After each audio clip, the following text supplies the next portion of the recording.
Les fonds marins réservent parfois bien des surprises. Mais rares sont ceux qui peuvent décrypter les traces presque invisibles du passé. Il faut faire preuve d'une grande patience et surtout avoir de l'imagination. L'archéologue Luc Vanrel est sans doute l'un des plus grands connaisseurs de la baie de Marseille, sa ville natale. Ce plongeur est célèbre pour avoir élucidé le mystère de la disparition de Saint-Exupéry. C'est lui qui a retrouvé l'épave de son avion.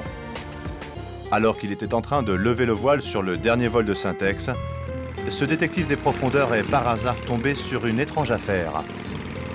Nous allons vous raconter comment Luc Vanrel a finalement réussi à résoudre cette nouvelle énigme. Saint-Ex disait « Il y a certainement plus de plaisir à poursuivre la vérité qu'à la connaître ».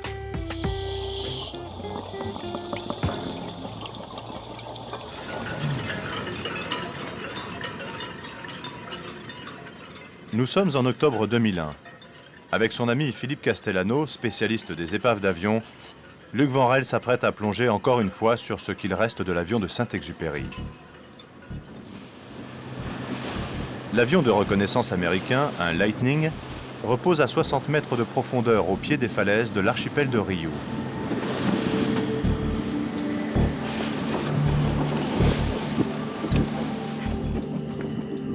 Ok Luc, bon ben on va se préparer.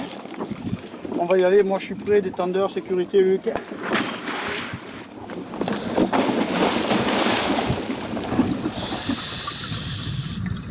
Accident en vol, combat aérien ou suicide de l'écrivain célèbre, à l'époque les deux archéologues cherchent des indices, car ils veulent comprendre ce qui s'est passé en ce mois de juillet 1944.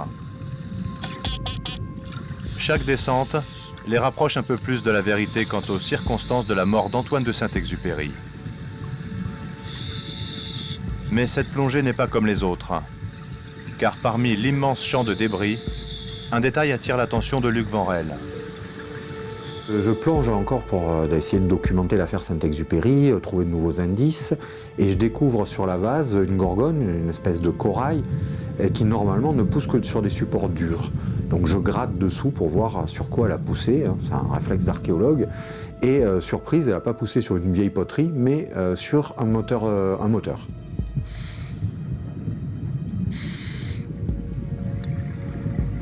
Et là, je commence à dégager et je m'aperçois que c'est bien un moteur d'avion qui pourrait très bien correspondre au Lightning. Il y a des numéros de série, je les relève, je les transmets à mon contact américain qui me répond immédiatement « ce ne sont pas des numéros américains ».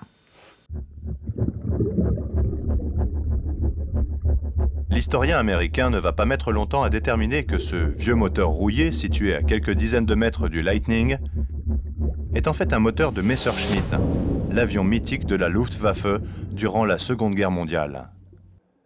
Le mystère, c'est ce second moteur, qui est un moteur allemand, au milieu de ce champ de vestiges.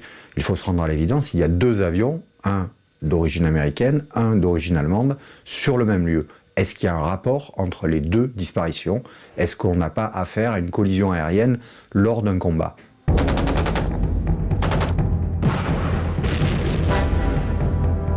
Luc Vanrel pense que ce moteur allemand peut lui délivrer des informations capitales quant à la disparition d'Antoine de Saint-Exupéry. Peu à peu, il tente de reconstituer le crash de son avion à partir des archives américaines et allemandes.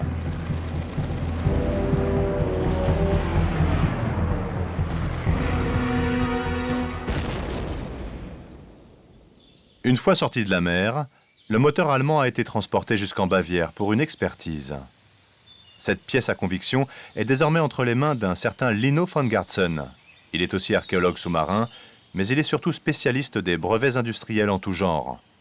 Il a donc accès à des archives bien gardées. Les deux archéologues se sont donné rendez-vous dans l'un des musées les plus prestigieux d'Allemagne en matière d'histoire de l'aviation. Et voilà le moteur. Wow. Ok, on va découvrir, ouais.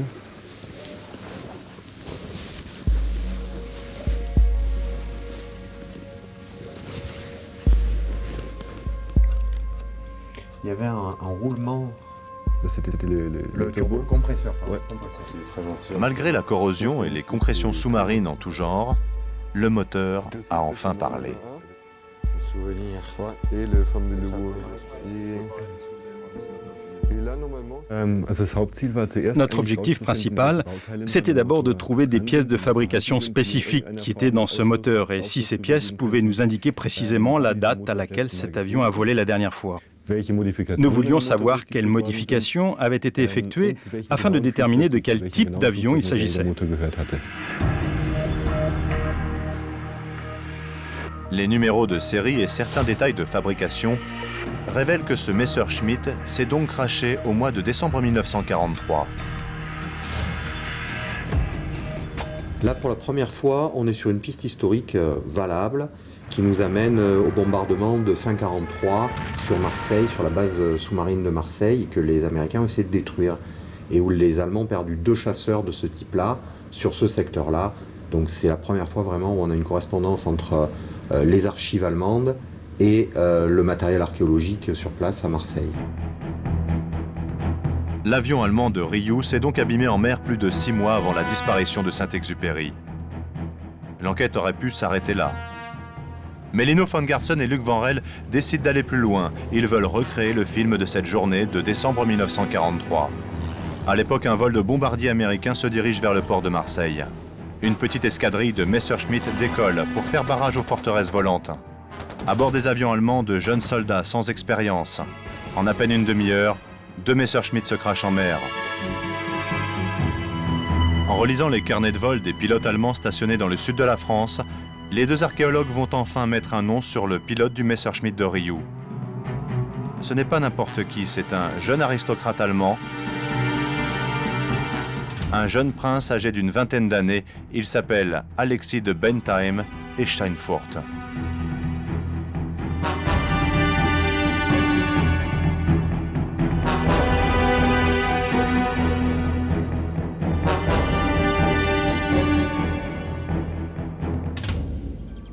Nous nous sommes rendus tout au nord de l'Allemagne, près de la frontière hollandaise, où se trouve une petite bourgade baptisée Steinfurt.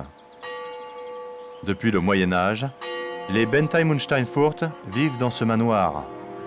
Ils sont les descendants d'une lignée aristocratique très connue en Allemagne. Nous sommes accueillis au château par le frère d'Alexis, le pilote disparu. Christian de Bentheim n'a jamais revu son frère depuis son départ vers le sud de la France en 1943. Comme pour Antoine de Saint-Exupéry, le corps d'Alexis de Bentheim n'a jamais été retrouvé.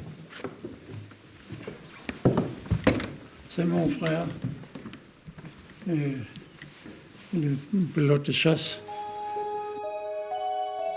Sur les photos de famille, les 2 frères se ressemblent trait pour trait. Ils n'ont que quelques années d'écart, mais pendant la guerre, tous les 2 sont pilotes de Messerschmitt.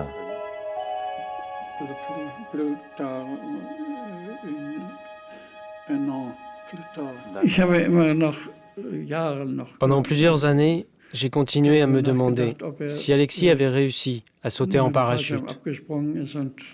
Et si par hasard il n'avait pas été récupéré par un sous-marin américain en mission sous la mer Méditerranée.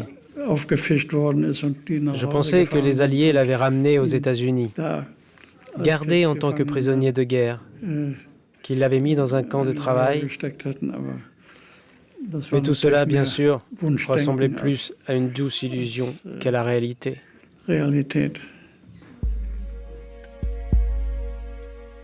Après ce témoignage troublant, il s'agit désormais pour Luc Vanrel de recoller les morceaux du puzzle. L'enquêteur reprend les faits. Il y a 2 épaves d'avions de la Seconde Guerre au même endroit et 2 disparitions d'aviateurs célèbres. Luc a bien identifié les appareils, mais pour l'instant, il n'a trouvé aucune trace des pilotes disparus en mer.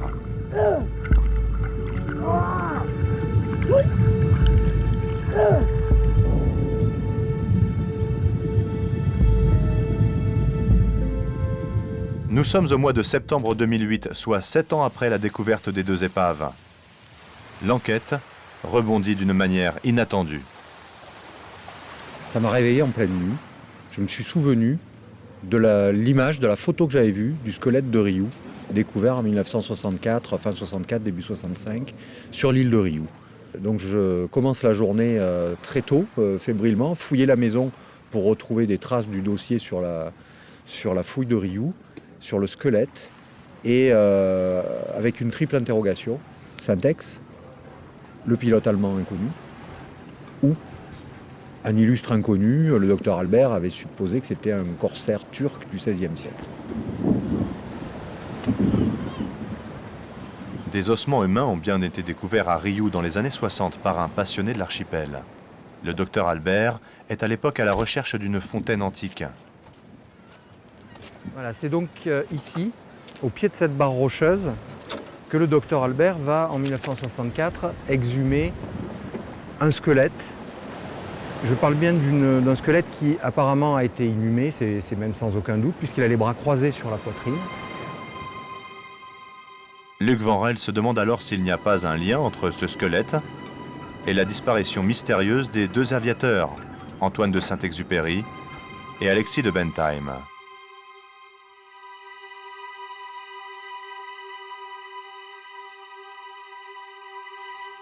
Malheureusement, après la mort du docteur Albert, plus personne à Marseille ne sait où se trouvent les restes du squelette de Rioux. La réponse qu'attend Luc se trouve peut-être sur la côte ouest des États-Unis, en Californie. C'est ici que la fille du docteur Albert, Michelle Weisman, s'est installée après son mariage avec un Américain. Toute petite, elle avait fait de cet archipel sauvage son jardin. Elle était fascinée par les fouilles archéologiques de son père. À la mort du docteur et en souvenir de Rioux, elle récupère les restes du Grand Turc, et notamment son crâne, qu'elle décide de ramener aux États-Unis avec un autre crâne de gorille. Elle souhaite initier ses enfants à l'anthropologie. Je suis partie avec, dans un sac en plastique à la main. J'avais mis le crâne du Turc dessous et le crâne du gorille par-dessus pour éventuellement expliquer à la douane ce que c'était. Comme on pensait que ça avait 400 ans ou 500 ans, c'était un antique, j'avais pas besoin de déclarer à la douane. Je suis passée comme ça et j'ai gardé ce crâne à côté de la tête du gorille dans ma cuisine en fait.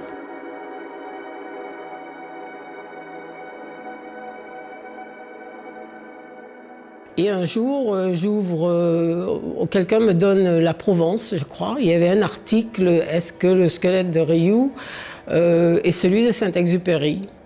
Alors là, j'avoue que j'ai un peu paniqué parce que je me suis dit, comment je vais expliquer que j'ai la tête de Saint-Exupéry dans mon armoire, en Californie en plus.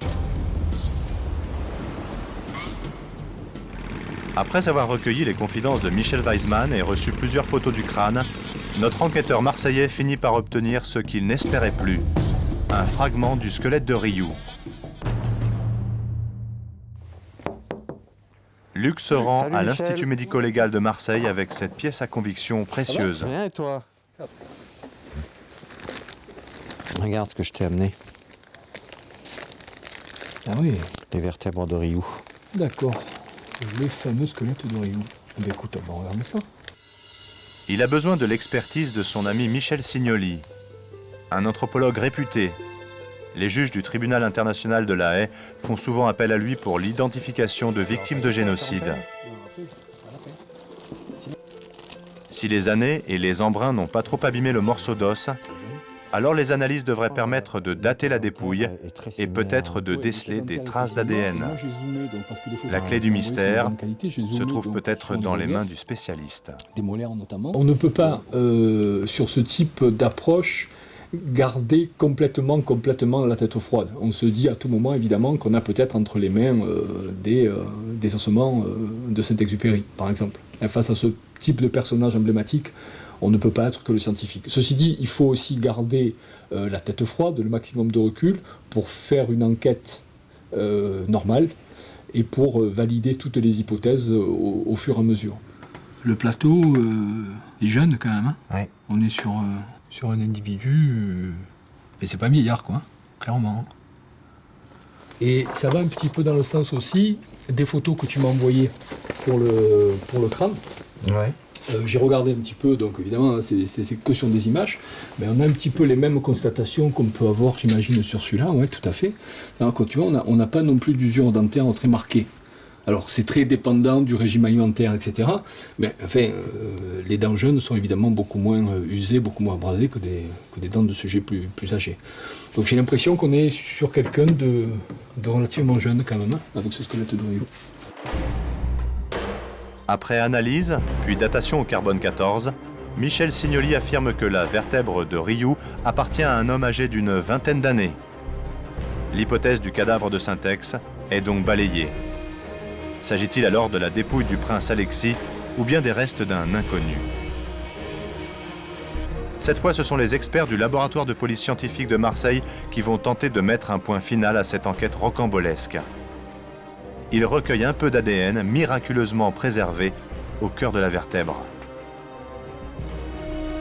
En comparant cet ADN avec celui de Christian de Bentheim, le frère d'Alexis, il n'y aura alors plus de doute possible sur l'identité du squelette de l'archipel de Ryu. Voilà. Là, on a une séquence d'ADN qui est bien. Le verdict tombe enfin. Les scientifiques de la police sont formels. La dépouille de Ryu est bien celle du jeune prince disparu en décembre 1943.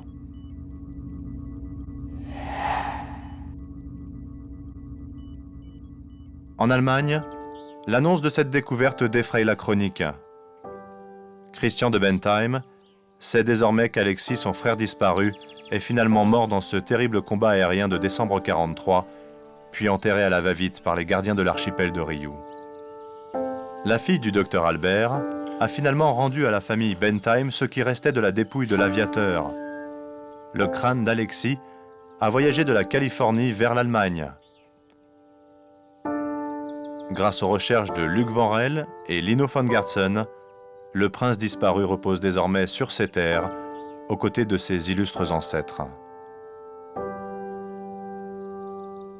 C'est beaucoup d'émotions, mais c'est difficile d'expliquer pourquoi, mais peut-être parce que d'abord c'est la fin d'une aventure qui a été exceptionnelle, menée avec Lino, et puis quand même on a été jusqu'au bout de l'histoire, on a rendu un disparu à sa famille.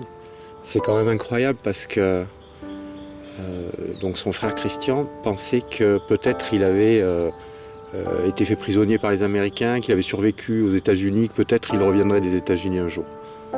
Et aussi incroyable que ça puisse être, c'est ce qui s'est passé. Il est revenu des États-Unis.